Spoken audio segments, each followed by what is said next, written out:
Bienvenue, aujourd'hui on plonge dans un sujet, disons, brûlant.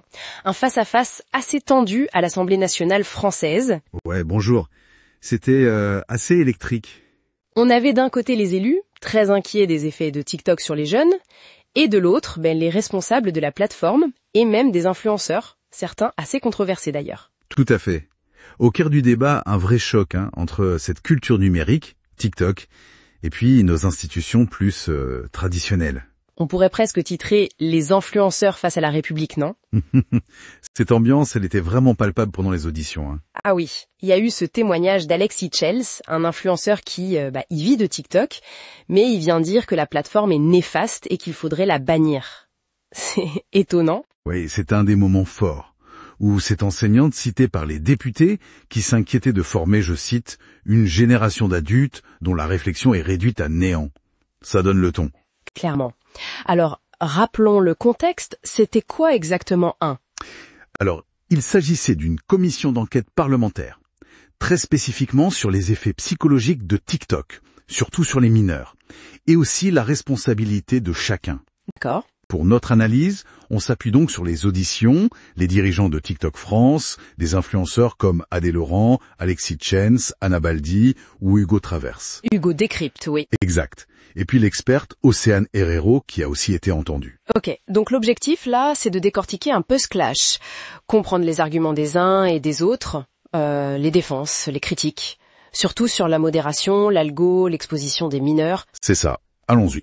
Alors les députés, ils n'y sont pas allés de main morte. Ils ont lu des témoignages assez durs, des jeunes qui se sentent exclus s'ils n'ont pas TikTok, des contenus graves, du harcèlement. Oui, des exemples très concrets. Et puis cette question frontale à TikTok, assumez-vous d'avoir une partie de la jeunesse sacrifiée, carrément? Les noms d'Adé Laurent et Alexis Chens sont revenus aussi, cités par des jeunes comme posant problème.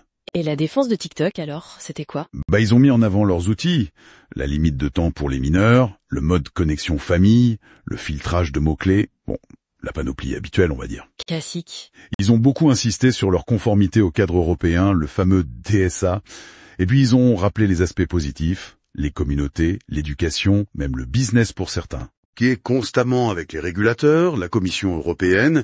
Ils reconnaissent qu'il y a des enquêtes en cours sur eux, d'ailleurs. Une défense qui, peut sembler un peu chercher à diluer, non? Surtout que l'efficacité de ces outils, elle est justement mise en doute. Et la modération, parlons-en. Apparemment, il y a des failles. Ah oui, ça c'est un point clé. Des contenus qui contournent les filtres, avec des mots détournés. L'exemple de Suisse ou Unalive pour le suicide, ou changer des lettres. Ça passe. C'est dingue, ça. Oui, et Océane Herrero l'a bien expliqué, ces techniques de contournement.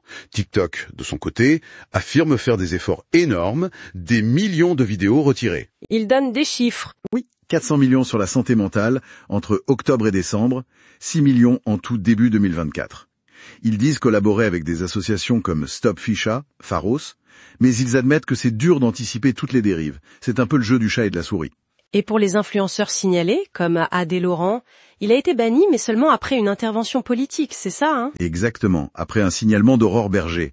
TikTok explique qu'il y a un processus gradué avant de bannir un compte. Plusieurs avertissements, etc. Ce qui pose quand même la question du délai, non? Si un contenu fait des dégâts rapidement, surtout poussé par l'algorithme, ce processus gradué, est-ce qu'il est suffisant? C'est la critique des députés, oui. Qui leur ont dit en substance, les autres plateformes font peut-être pareil, mais c'est à vous d'être les plus responsables. Et Océane Herrero a aussi décrit le travail harassant des modérateurs. Justement, l'algorithme, c'est un peu le cœur du réacteur, non? Complètement. Hugo Travers, donc Hugo décrypte, l'a bien expliqué. Ce qui compte, c'est la pertinence perçue par l'algo, plus que l'abonnement.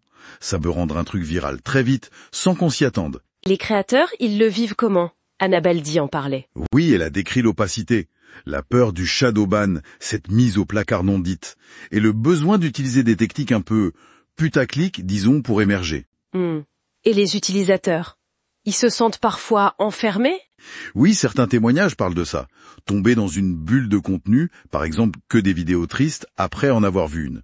TikTok compare ça à une série Netflix qu'on aime bien et qu'on nous propose encore. Ouais, la comparaison est un peu facile, non?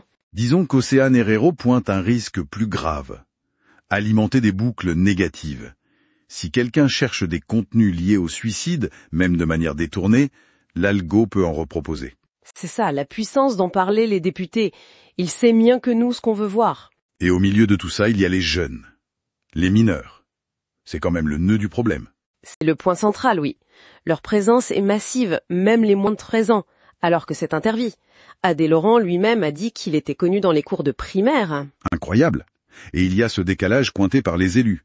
TikTok parle de contrôle parental, mais en réalité 2/3 des mineurs seraient inscrits comme majeurs.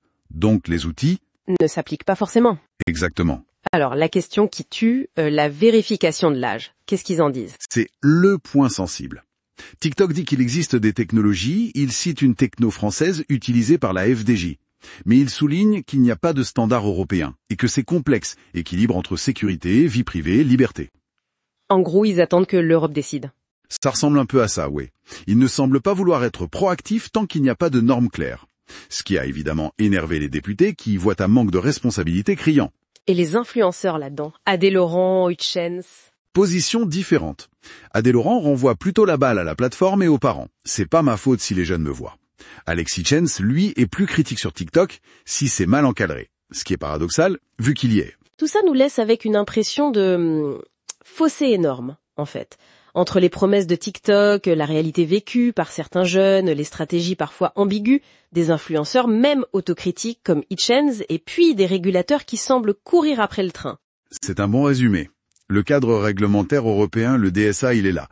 Mais son application concrète, son efficacité face au contournement, face à la puissance des algos, ça reste un débat ouvert. Et cette question de la responsabilité première, plateforme, créateur, parents, utilisateurs, elle reste très complexe. Personne ne veut vraiment la prendre entièrement. Ce qui nous amène à une dernière réflexion, peut-être pour nos auditeurs. Quand on entend des créateurs eux-mêmes admettre que ce qui marche, ce qui fait le buzz, c'est parfois addictif, voire choquant, et qu'on voit cette opacité des algorithmes, est-ce qu'on peut vraiment faire confiance à l'autorégulation des plateformes pour protéger les plus jeunes? Ou est-ce qu'il faut une intervention publique beaucoup plus musclée, plus rapide, capable de s'adapter à cette vitesse folle du numérique? La question reste ouverte. Est-ce que la culture numérique ira toujours plus vite que notre capacité à en maîtriser les dérives? C'est une vaste question. En effet, un sujet à suivre de près.